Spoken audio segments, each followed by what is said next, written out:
And today's Farm Report, one of our most important natural resources goes by many names. H2O, dihydrogen monoxide. Those are just two of the many different words that mean water. Emily Wilmes with the University of Minnesota Extension Service Office shares some details about water and how we can conserve this very important resource. The Earth is 75% covered in it. Our bodies are made up of more than 60% of it. We can only survive 1 week without it. I'm talking, of course, about water. It is considered one of our most important natural resources and is the most essential nutrient to our diets. That's not just true for humans, though. It's true for livestock as well. Most livestock can survive for 2 months without food, but cannot go more than a week without water. Water is very important to all animals, as it is required for bodily functions like digestion and lactation. It is also important that our livestock are getting high-quality water. The most common factor making water unsatisfactory for livestock is high salinity. High salinity is an excessive concentration of dissolved salts. Other factors that can affect water quality are nitrates, sulfates, alkalinity, and toxic elements. The best way to find out what the quality of your water is to have it tested. A quality analysis can test for total coliform bacteria, pH, total dissolved solids, salinity, hardness, nitrates, sulfates, and toxins. Knowing what's in your water is important because certain factors can affect livestock performance, cause health problems, and can even lead to death. Besides testing, there are a few ways you can make sure your animals have high-quality water. First, if your livestock get water from tanks, clean those tanks regularly. In the same vein, animals that have individual water buckets, such as calves in hutches, need to have their pails cleaned and disinfected regularly.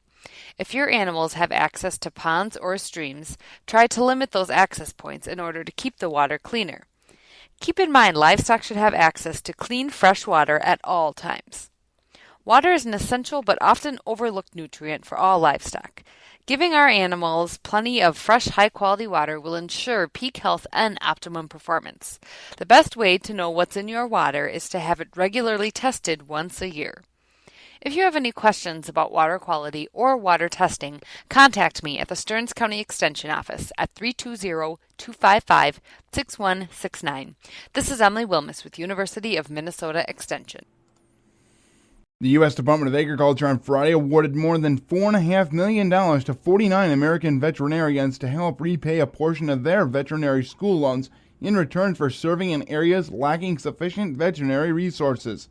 The awards were made through the Veterinary Medicine Loan Repayment Program, which is administered by the USDA's National Institute of Food and Agriculture.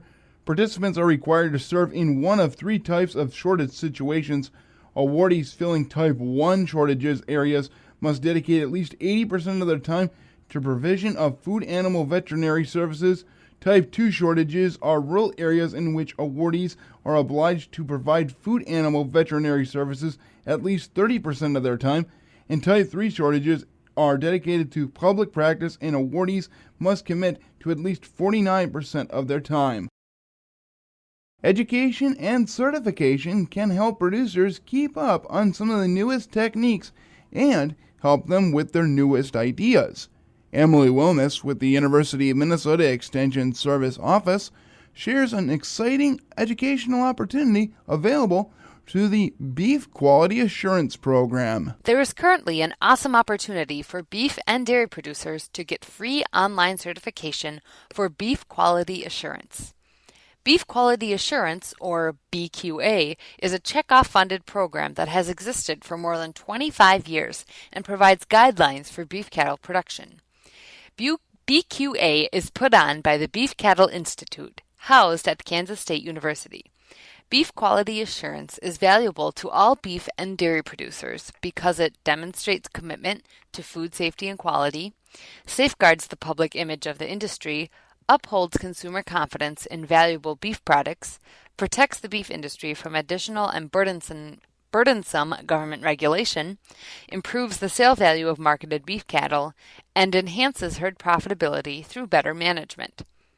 Now, through November 20th, producers and those affiliated with the cattle industry can take advantage of free beef quality assurance certification, courtesy of Boehringer Ingelheim Vetmedica Incorporated.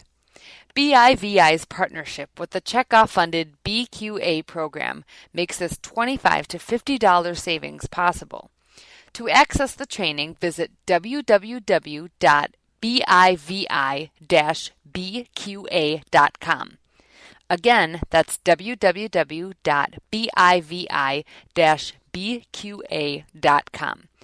There are several training options, including beef quality assurance and beef cattle care, dairy animal care and quality assurance and dairy cattle care, Dr. Knopfsinger's animal handling training, animal welfare and livestock market options, beef cattle transportation education, AABP veterinary practice sustainability, National Food Animal Veterinary Institute, Humane Equine Management, and continuing education for American Association of Bovine Practitioners.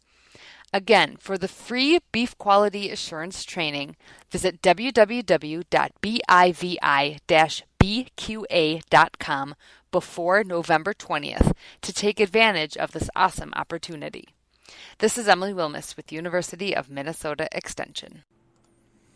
Coming up this Tuesday, another round of Agriculture Department reports. We'll get forecasts from the USDA Statistics Service on production of crops like corn, soybeans, cotton, and as far as what they might change from what they said in October, nobody knows that, but we can look at what generally happens in this late season report. Usually, they don't make a large change. But USDA Outlook Board Chairman Seth Meyer says they can always surprise us, but generally, as far as his group is concerned, we're looking at the demand side of things by this time in the year and looking at not only at demand but supply outside in the rest of the world. His group will be issuing forecasts for crop use, stocks, and prices, and he says a lot of that will hinge, of course, on the prospects for trade. Part of that trade is going to be production around the world, and part of that's going to be for us exchange rates, which have also had a significant influence for us in our ability to export. Naturally, our supplies available for export here will also be factored in. All of this leading to year-end stocks and average price forecast for the various crops. All of these reports coming out Tuesday noon Eastern Time. Gary Crawford for the U.S. Department of Agriculture, Washington.